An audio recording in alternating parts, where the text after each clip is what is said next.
இயேசுவை ஏற்றுக்கிட்ட நீங்கள் ஏன் இன்னும் பாவத்திலேருந்து விடுதலை அடையலை அப்படின்னு அவங்கக்கிட்ட கேட்குறேன். 2 பேர்ட்டந்தும் பதில் இல்லை.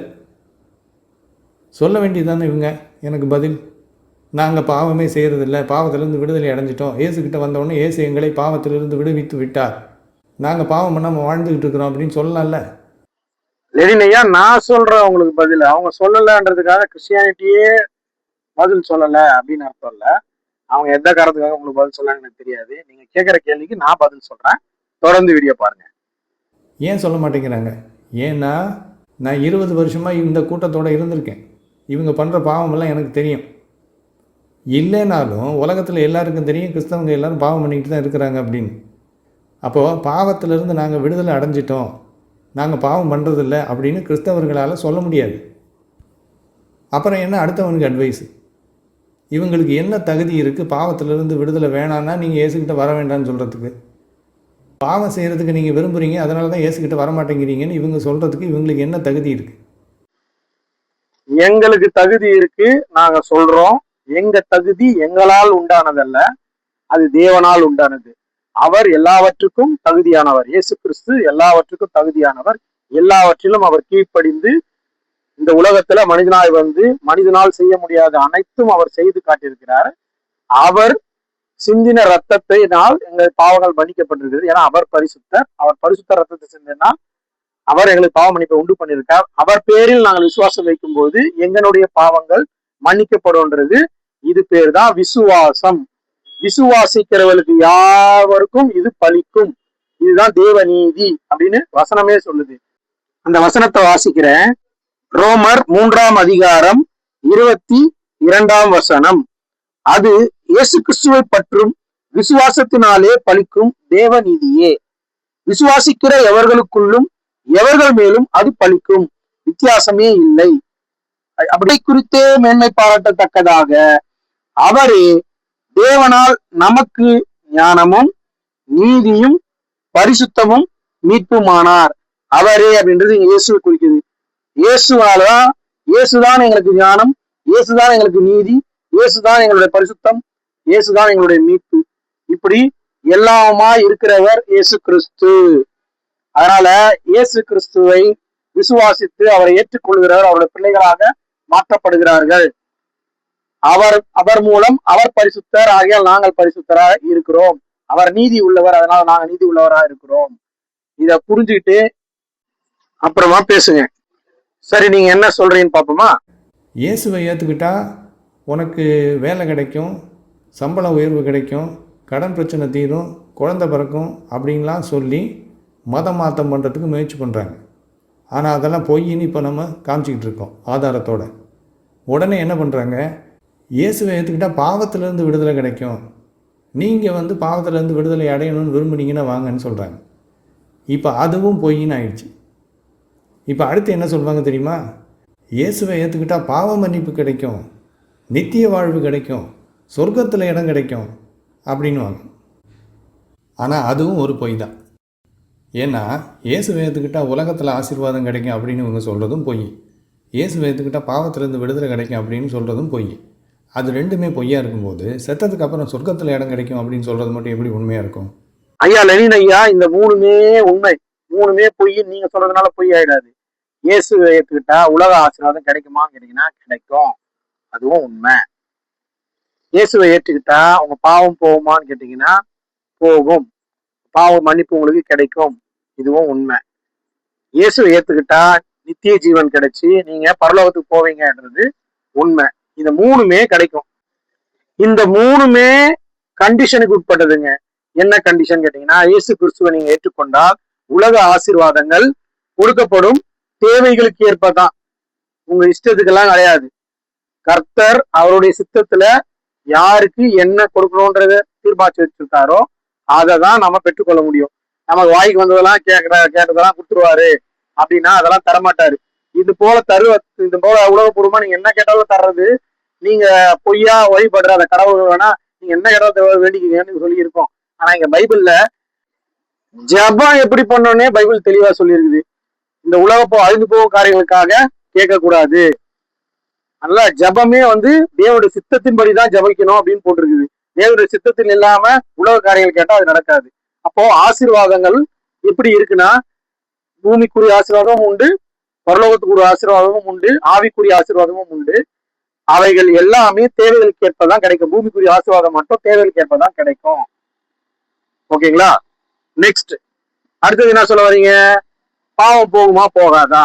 பாவமே செய்யறது இல்லையா? பாவம் போயிட்டு அப்புறம் நீங்க பாவமே செய்யறது இல்லையா அப்படின்னு கேக்குறீங்க. அங்க தெளிவா என்ன சொல்றீங்க? இயேசு கிறிஸ்து நீங்கள் ஏற்றுக்கொள்ளும் போது உங்களுடைய பாவங்கள் மன்னிக்கப்படும்.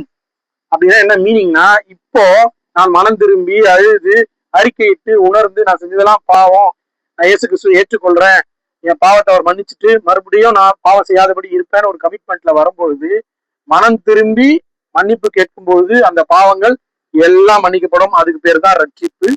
இந்த ரட்சிப்பு 3 விதத்துல இருக்கு. அதாவது எப்படின்னு கேட்டீங்கன்னா, கடந்த கால ரட்சிப்பு, நிகழ்கால ரட்சிப்பு, எதிர்கால ரட்சிப்புன்னு 3ஆ இருக்குதுங்க.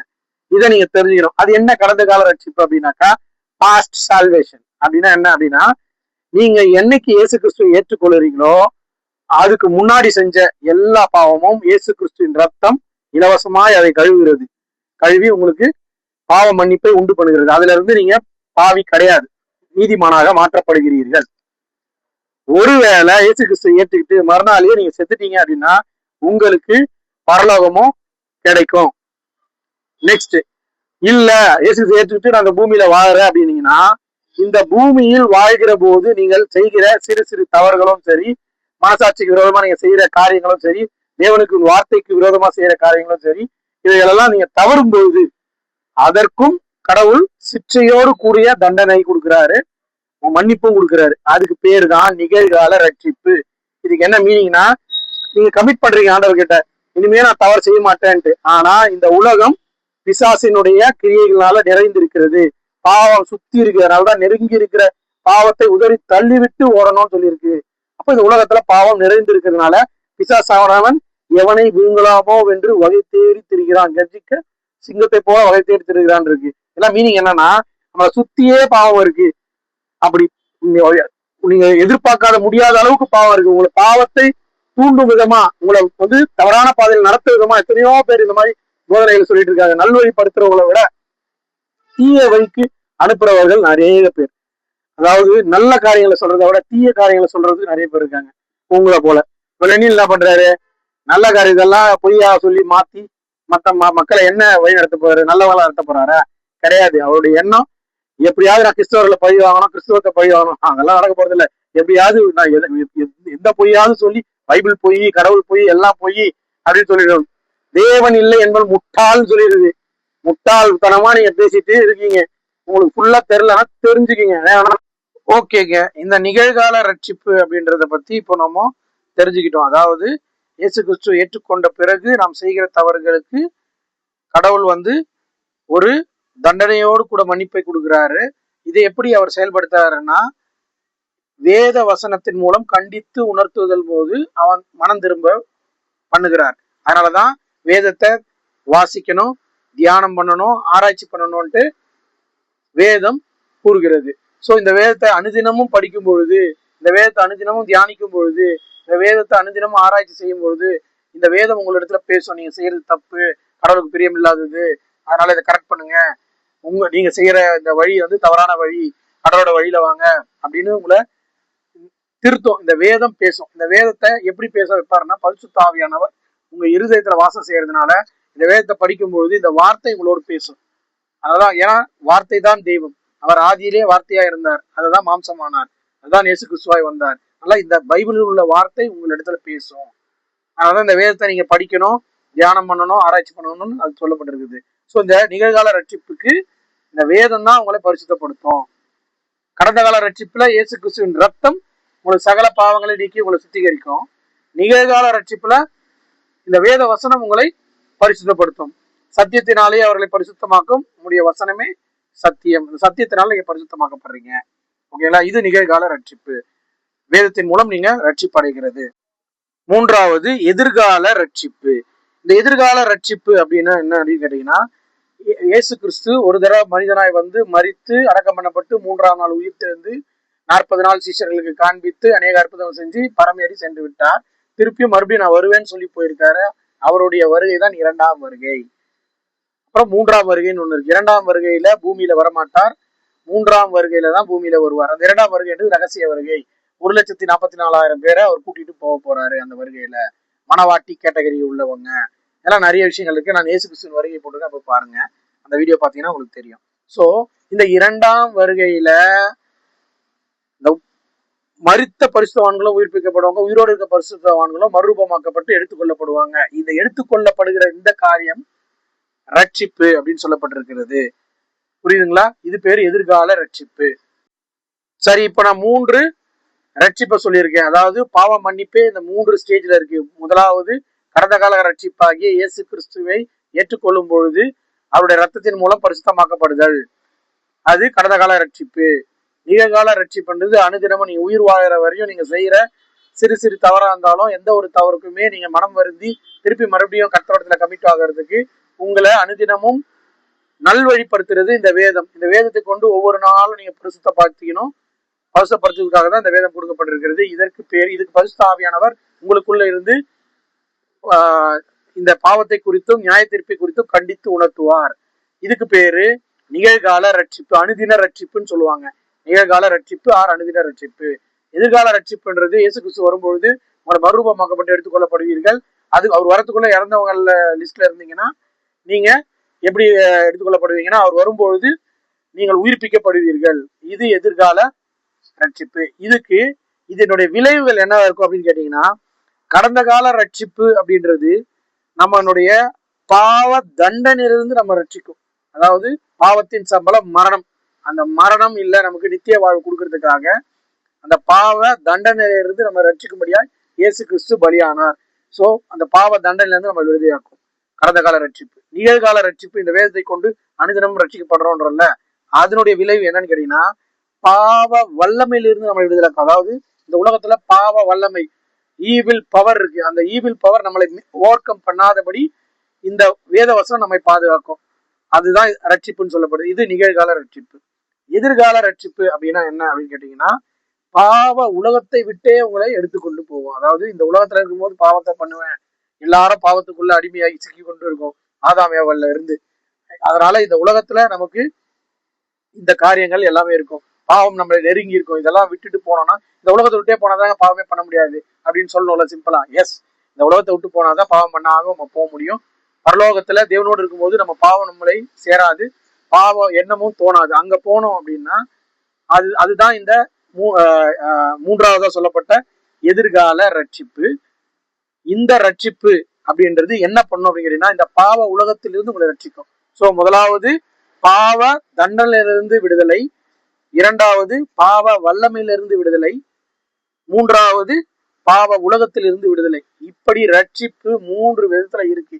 இதெல்லாம் தெரியாம ஏத்துட்டா எல்லா பாவம் போயிடுச்சு, அப்புறம் பாவமே பண்ணலையா சொல்லுங்க, பாவமே பண்ணலையா சொல்லுங்க, சொல்லலைன்னா நீங்க வேஸ்ட், அது பொய் அப்படின்னு சொல்ற இந்த லெனின் போன்றவர்களுடைய ஸ்பீச் எல்லாம் கேட்டு நீங்க பாவியா மாறாம இருக்கணும்னா சத்தியத்தை அறிந்து கொள்ளுங்கள், சத்தியம் உங்களை விடுதலை ஆக்கும். சோ இப்போ 3வது குறிய வச்சார்ல, அதுக்கு போயிடலாமா? அதாவது அவர் என்ன சொன்னாருன்னா, முதல்ல உலக ஆசீர்வாதம், இரண்டாவது பாவ மன்னிப்பு, மூன்றாவது இந்த பரலோகம் போறது. இது 3மே பொய்னாரு. இப்ப 2மே உண்மைன்னு நான் சொல்லிட்டேன். 3வது பரலோகம் போறது உண்மையா இல்லையாங்கன்னா அப்சல்யூட்லி உண்மைங்க. நம்ம பரலோகம் கண்டிப்பா போக போறோம். இந்த 2 ஆப்ஷன் தான் இருக்கு. எந்த ஒரு மனிதனுடைய ஆத்துமாக்கும் போக போற இடம் 2 ஆப்ஷன். ஒண்ணு பரலோகம், இன்னொன்னு நரகம். கடவுளை இயேசு கிறிஸ்துவை ஏற்றுக்கொண்டு ஒரு வார்த்தையின்படி வாழ்கிற தேவ பிள்ளைகளுக்கு பரலோகம் நிச்சயம். தேவன் தம்முடைய ஒரே பேரான குமாரனை விசுவாசிக்கிறவன் எவனோ அவன் கெட்டு போகாமல் நித்திய ஜீவனை அடையும்படி அவரை தந்தருளி இவ்வளவாய் உலகத்தில் அன்பு கூர்ந்தார் அப்படின்றது.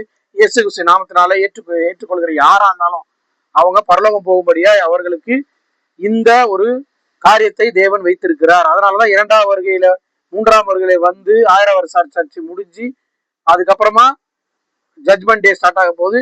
அதுக்கப்புறம் நித்தியம் ஸ்டார்ட் ஆகும். நித்தியத்துல புதிய வானம் புதிய பூமின்னு படைக்க போகிறார். அந்த புதிய வானம் புதிய பூமி ஆகிய பரலோகத்துலதான் நாம போய் வசிக்க போகிறோம். சோ இப்படி எல்லா காரியங்களும் அவர் எழுதி கொடுத்திருக்காரு. இந்த கொடுத்ததுதான் பைபிள். எல்லா காரியத்தையும் ஒரே வீடியோல சொல்ல முடியாது, நிறைய வீடியோ இருக்கு, நிறைய வீடியோ போடலாம். நான் அதுக்கெல்லாம் PhD பண்ணிட்டு இருக்கோம், 10 வருஷமா படிக்கிறோம்னா சும்மா கிடையாது, நிறைய விஷயங்கள் இருக்கு நான் சொல்றேன்.